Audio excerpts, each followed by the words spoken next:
అర్ధ మత్స్యేంద్రాసనం మరియు వక్రాసనం. ఈ ఆసనాన్ని సాధన చేయడం మొదలు పెట్టగానే ఇది మీకు అద్భుతమైన ఫలితాలను ఇస్తుంది. దీన్నే మనం అర్ధ మత్స్యేంద్రాసనం అంటాం. కానీ మనం ఈ ఆసనాన్ని సాధన చేయడానికి ముందు మన బాడీని వక్రాసనం చేయడం ద్వారా సిద్ధపరుద్దాం. మత్స్యేంద్ర మహర్షి ఈ ఆసనంలోనే కూర్చుని తపస్సు చేసుకున్నారట. అందుకే దీన్ని మనం మత్స్యేంద్రాసనం అంటాం.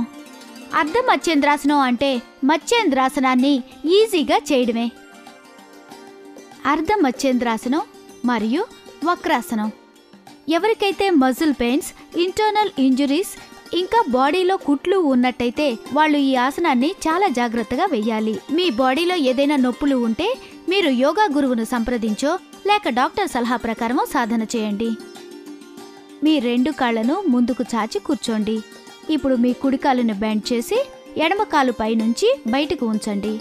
ఇప్పుడు మీ లెఫ్ట్ హ్యాండ్ని కుడికాలు చుట్టూ తిప్పి కుడికాలు యొక్క మడమను పట్టుకోండి. ఇప్పుడు మీ కుడి చేతిని బాడీకి కొంచెం వెనక్గా నేలపైన ఉంచండి. మీ నెక్ని కుడివైపుకు తిప్పండి.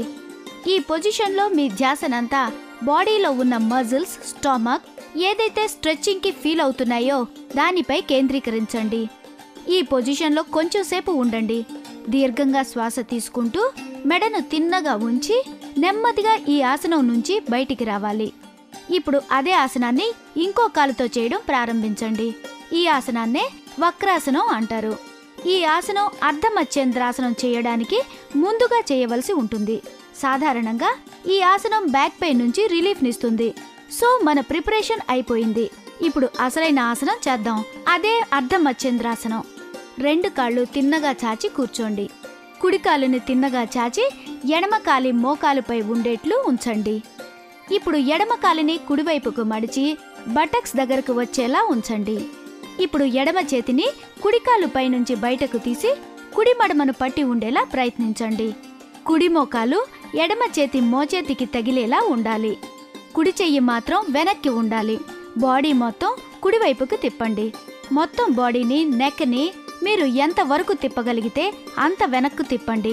ఈ పొజిషన్లో కొంతసేపు ఉన్న తరువాత నెమ్మదిగా సాధారణ స్థితికి వచ్చేయాలి. దీన్ని మనం ఆపోజిట్ డైరెక్షన్లో కూడా చెయ్యాలి. మనకు తెలుసు ఇది ఎంత కష్టమైన ఆసనమో. ఇక ఇప్పుడు ఈ ఆసనాన్ని ఆపోజిట్ డైరెక్షన్లో చేద్దాం. ఇప్పుడు 2 కాళ్ళు ముందుకు చాపండి. ఇక ఎడమ కాలును మడిచి కుడి కాలుకు బయట వచ్చేలా ఉంచండి. ఇప్పుడు కుడి కాలును మడిచి అది ఎడమ వైపు బటక్స్కి దగ్గరకు వచ్చేలా చూడండి. ఇప్పుడు కుడి చేతిని మడిచి ఉంచిన ఎడమ కాలు చుట్టూ ఉంచి ఎడమ మడమను పట్టి ఉంచడానికి ప్రయత్నించండి. అలాగే ఎడమ చేతిని నడుము చుట్టూ తిప్పి ఉంచండి. అలాగే శ్వాస వదులుతూ ఎడమ వైపుకి మెడను తిప్పి ఉంచండి. అలాగే బాడీ మొత్తం ఎడమ వైపుకి తిప్పండి. మీ ధ్యాసను టెన్షన్ చెందుతున్న భాగాలపై కేంద్రీకరించండి. అలాగే శ్వాస వదలడం, శ్వాస తీసుకోవడంపై కాన్సంట్రేట్ చేయండి. ఇదే పొజిషన్లో కనీసం 1 నిమిషం ఉండాలి. ఈ పొజిషన్లో మీరు ఎంతసేపు ఉండగలరో అంతసేపు ఉండొచ్చు. మత్స్యేంద్ర మహర్షి తన తపస్సును ఈ ఆసనంలోనే చేశారట. అందుకే దీన్ని మత్స్యేంద్రాసనం అంటారు. ఇది మత్స్యేంద్రాసనంలో సులువైన పద్ధతి. ఇది కూడా ఒక విధమైన కష్టతరమైన ఆసనమే. ఉపయోగాలు: ఇది బ్యాక్బోన్ కండరాలను మసాజ్ చేస్తుంది, నరాలను గట్టిపరిచి స్పైనల్ కార్డ్ని ఫ్లెక్సిబుల్గా ఉంచుతుంది. ఇది ఉదర భాగాన్ని కూడా మసాజ్ చేసి జీర్ణాశయ సంబంధ రోగాలను నివారిస్తుంది. ఇది మధుమేహం రాకుండా కాపాడుతుంది. దీనివల్ల అసిడిటీ దరిచేరదు. ఇది స్లిప్ డిస్క్ మొదటి స్టేజ్లో చాలా ఉపయోగకరం. ఇది బ్యాక్ బోన్ యొక్క నరాలను గట్టిపరిచి అలాగే బ్రెయిన్ కి సంబంధించిన బాడీలో ఉన్న అన్ని శరీర భాగాలను స్ట్రాంగ్ గా, ఆరోగ్యంగా ఉంచుతుంది. ఆ విధంగా ఇది మొత్తం నర్వ్ సిస్టమ్ కు ఉపయోగకరంగా ఉంటుంది.